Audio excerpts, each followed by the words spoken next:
की कोशिश कर रहा है, लेकिन हनुमान भक्तों के लिए तो इतना ही बहुत है कि जाम शामली में अगर उसका और विस्तार होगा या और बड़ा लोक बन जाएगा तो हनुमान भक्तों को तो इसके लिए अच्छा ही लगेगा, वो तो इसका स्वागत ही करेंगे, उन्हें करना भी चाहिए। बहुत धन्यवाद है आपका आकाश इस तमाम जानकारी के लिए। उधर छत्तीसगढ़ विधानसभा में हर दिन नए मुद्दे को लेकर विपक्ष सरकार को घेरने की कोशिश कर रहा है। अब एक बार फिर विपक्ष ने बेरोजगारी के आंकड़ों पर सवाल खड़े कर दिए हैं। ये क्या है पूरा मामला, आपको दिखाते हैं।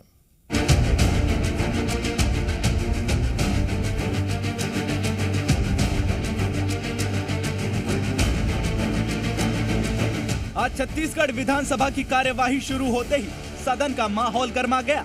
प्रश्नकाल के दौरान सदन में रोजगार और बेरोजगारी का मुद्दा उठा। पूर्व मंत्री और बीजेपी विधायक अजय चंद्राकर ने सीएमआई के बेरोजगारी के आंकड़े पर सवाल उठाया, जिसके बाद पक्ष विपक्ष के बीच तीखी नोकझोंक देखने को मिली।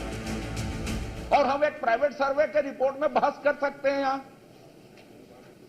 यह महत्वपूर्ण है, क्योंकि इसमें उन्होंने ही लिखा। कल एक मंत्री जी ने कहा कि मैं पेपर के आधार पर जांच कर रहा हूं। थोड़ी देर इस पर आइए आप अपने। नहीं तो इसी में आप बताइए ना, प्राइवेट संस्था के सर्वे पर सरकार बोल रही उसको मान्यता नहीं देते और उसका उत्तर में उल्लेख है कि इसके बेरोजगारी आंकड़े को प्रसारित क्यों।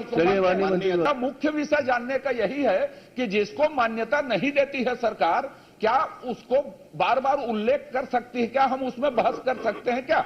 मैं आपसे जानना चाहता था, उनसे नहीं जानना चाहता था। विपक्ष के सवाल पर मंत्री उमेश पटेल ने जवाब दिया। उन्होंने कहा कि हमने बेरोजगारी भत्ता के लिए अलग अलग 5 बिंदु का क्राइटेरिया तय किया है और बेरोजगारों से फॉर्म भरवा रहे हैं। हम क्राइटेरिया के मुताबिक बेरोजगारी भत्ता देंगे। 9 साल से इसको बंद कर दिया गया अध्यक्ष महोदय। अभी किसी भी प्रदेश का सरकारी आंकड़ा प्रस्तुत नहीं होता है। सिर्फ एक ही संस्था है अध्यक्ष महोदय, जो अभी प्राइवेट संस्था अध्यक्ष महोदय, जो बेरोजगारी आंकड़ा प्रस्तुत करती है। उसके अलावा कोई और संस्था है नहीं। तो उसने जो आंकड़ा प्रस्तुत किया, हम उसको मान्यता नहीं देते अध्यक्ष महोदय, लेकिन आप कोट करेंगे उसको अध्यक्ष महोदय कहीं ना कहीं। अगर उसमें बेरोजगारी का आंकड़ा आया है तो हम उसको कोट करते हैं अध्यक्ष महोदय, और यही मेरे उत्तर में है। विधानसभा में गूंजे मुद्दे पर अब विधानसभा के बाहर भी सियासत देखने को मिल रही है, जहां कांग्रेस बीजेपी दोनों ही राजनीतिक पार्टियां एक दूसरे पर हमलावर नजर आ रही हैं। इन लोगों ने जो कैटेगरी तय किया है, उस कैटेगरी के अनुसार 50,000 60,000 से ज़्यादा लोग उस कैटेगरी में नहीं आते। जो धान बेचने जाते हैं, जो धान सरकार के पास, उन 2 एकड़ से ऊपर के हितग्राहियों का नाम काटा गया, इनकम टैक्स पेई को काटा गया है। 2 साल के लिए देने के लिए इतने सारे मापदंड स्थापित किए गए हैं कि 10 लाख बेरोजगारों के साथ छल किया गया है कि 2,500 रुपये बेरोजगारी भत्ता देंगे, और इसके लिए भी पूरे प्रदेश में आक्रोश है। प्राइवेट कंपनी है जो ये आंकड़ा प्रस्तुत करती है, CMEI, और वो प्रस्तुत करती है और उसके आंकड़े को हमने प्रदर्शित किया। विपक्ष का ये कहना है कि वो सरकारी नहीं है, तो आपने कैसे प्रस्तुत किया, जबकि सरकारी आंकड़ा कहीं प्रस्तुत नहीं हो रहा है पिछले 8 साल से। तो ये केंद्र सरकार ने ये बंद कर दिया है, और हमारी तो मांग है कि अगर वो प्रस्तुत करे तो हमको भी सही आंकड़ा पता चलेगा। चुनावी साल में छत्तीसगढ़ विधानसभा में हर दिन नए मुद्दे की गूंज सुनाई दे रही है। वहीं आज बेरोजगारी के सर्वे पर जमकर हंगामा देखने को मिला। देखना होगा कि क्या विपक्ष सदन में आगे भी इसी मुद्दे पर हमलावर नजर आता है या फिर सरकार को घेरने की रणनीति में बदलाव किया जाता है। ब्यूरो रिपोर्ट, जी मीडिया।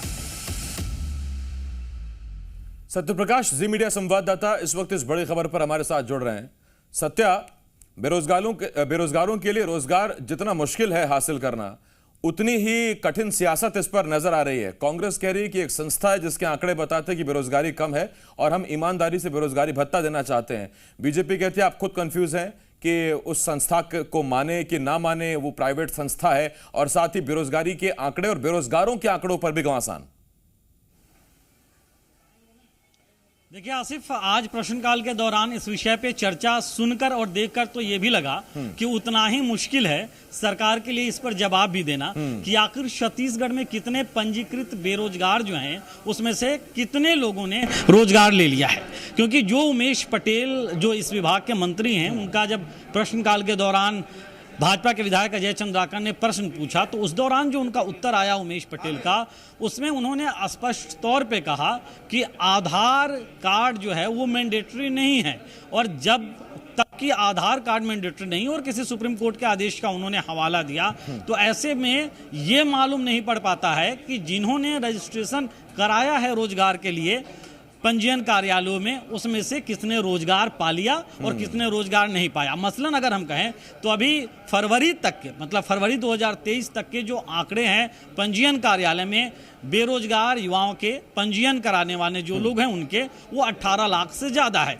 लेकिन क्या इन 18 लाख में 2.5-3 लाख लोगों ने या 80-85 हजार लोगों ने या जितने भी लोगों ने रोजगार पा लिया, इसका एग्जैक्ट फिगर नहीं है। इसी पे आसंदी की ओर से व्यवस्था आई और विधानसभा अध्यक्ष ने कहा कि चूंकि मामला बेहद गंभीर है, बेरोजगारी भत्ता सरकार देने जा रही है, ऐसे में पंजीयन कार्यालयों में जानकारियां दुरुस्त करने की व्यवस्था होनी चाहिए। जिसमें फिर से मंत्री ने कहा कि चूंकि सुप्रीम कोर्ट के एक आदेश के तहत आधार कार्ड वहां मैंडेटरी नहीं है, इसलिए ऐसा नहीं हो पा रहा है। सत्या, एक सवाल बहुत और इंपॉर्टेंट आ रहा है।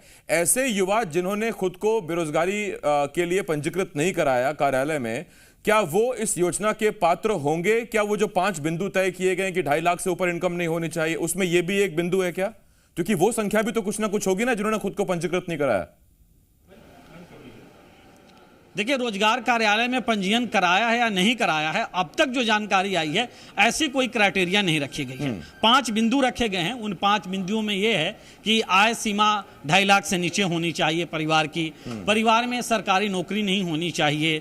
इसके अलावा भी 2-3 और बिंदु रखे गए हैं, लेकिन इसकी जानकारी नहीं है अधिकृत तौर पे कि पंजीयन कराया नहीं कराया, उसे छोड़ दिया जाएगा। क्योंकि जो पंजीयन नहीं भी कराया है, अगर वो बेरोजगार है, फॉर्म सरकार जो भरवाती है, उन बिंदुओं में अगर पात्र पाया जाता है तो उसे मुझे लगता है कि बेरोजगारी भत्ता 2,500 रुपये का जो 2,500 रुपये महीना जो है 2 साल के लिए वो दिया जाएगा। तो स्थिति स्पष्ट करने की कोशिश सदन के भीतर भी आसिफ मंत्री ने किया, तब जबकि प्रश्न पूछ रहे थे भाजपा के विधायक अजय चंद्राकर भी, और तब जबकि आसंदी से भी जवाब चाहा जा रहा था, उन्होंने तब भी कहा और आसंदी से भी आया कि चीजें स्पष्ट होनी चाहिए कार्यालय से। बहुत धन्यवाद है आपका सत्या, इस तमाम जानकारी के। सत्य प्रकाश, जी मीडिया संवाददाता रायपुर से हमारे साथ जुड़े हुए थे। छोटे से ब्रेक के लिए रुकना होगा, जल्द लौट रहे हैं।